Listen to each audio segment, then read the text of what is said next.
Board సభ్యులు పేర్కొన్నారు. Automobile రంగంలో స్తబ్దత కొనసాగుతోంది. టాటా, టయోటా, ఫోర్డ్ వంటి కార్ల కంపెనీలు మే నెలలో తీవ్ర ఒత్తిడిని ఎదుర్కొన్నాయి.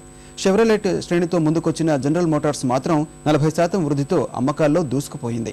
అటు ద్విచక్ర వాహనాల అమ్మకాలు పర్వాలేదనిపించాయి. మే నెలలో ఆటోమొబైల్ అమ్మకాలు నిరాశాజనకంగా సాగాయి. అమ్మకాలు గణనీయంగా పడిపోయిన సంస్థల జాబితాలో దేశానికి చెందిన టాటా సంస్థ తొలి స్థానంలో నిలిచింది. టాటా కార్ల అమ్మకాలు 2012 మేతో పోల్చితే సుమారు 46% పడిపోయాయి. కేవలం 11,134 వాహనాల అమ్మకాలు జరిగాయి. ఆ తర్వాతి స్థానాల్లో టయోటా, కిర్లోస్కర్, ఫోర్డ్ నిలిచాయి. టొయోటా అమ్మకాలు 35.33% పతనమై 10,023 వాహనాల అమ్మకాలు జరిగాయి. ఫోర్డ్ అమ్మకాలు 33.69% క్షీణించి 4,002కు పడిపోయాయి.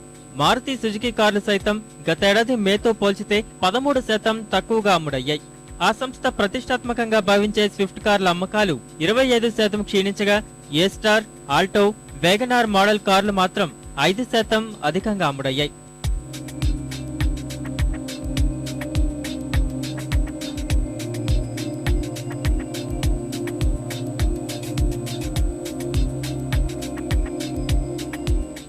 అమ్మకాల్లో వృద్ధి నమోదు చేసిన సంస్థల్లో జనరల్ మోటార్స్ ముందంజలో నిలిచింది.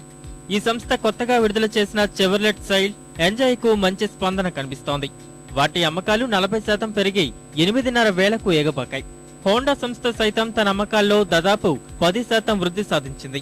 ఈ సంస్థ విడుదల చేసిన ఎమేజ్ కార్లు కేవలం మే నెలలోనే 6,000కు పైగా అమ్ముడయ్యాయి. డస్టర్ ఎస్యూవీ విజయంతో దూసుకెళ్తున్న రెనాల్ట్ అమ్మకాలు 13 రెట్లు పెరిగాయి. 5.4% వృద్ధితో మహేంద్ర అండ్ మహీంద్ర అమ్మకాలు 42,104కు చేరుకున్నాయి. హుండై సంస్థ సైతం అమ్మకాల్లో స్వల్ప వృద్ధిని కనబరిచింది.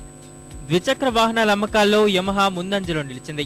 30% వృద్ధితో 34,104 వాహనాలు అమ్ముడయ్యాయి. హోండా సంస్థకు చెందిన ద్విచక్ర వాహనాల అమ్మకాలు 3% పెరిగి 2,29,000కు చేరుకోగా టీవీఎస్ అమ్మకాలు మాత్రం 7.5% క్షీణించి 1,40,000కు పరిమితమయ్యాయి.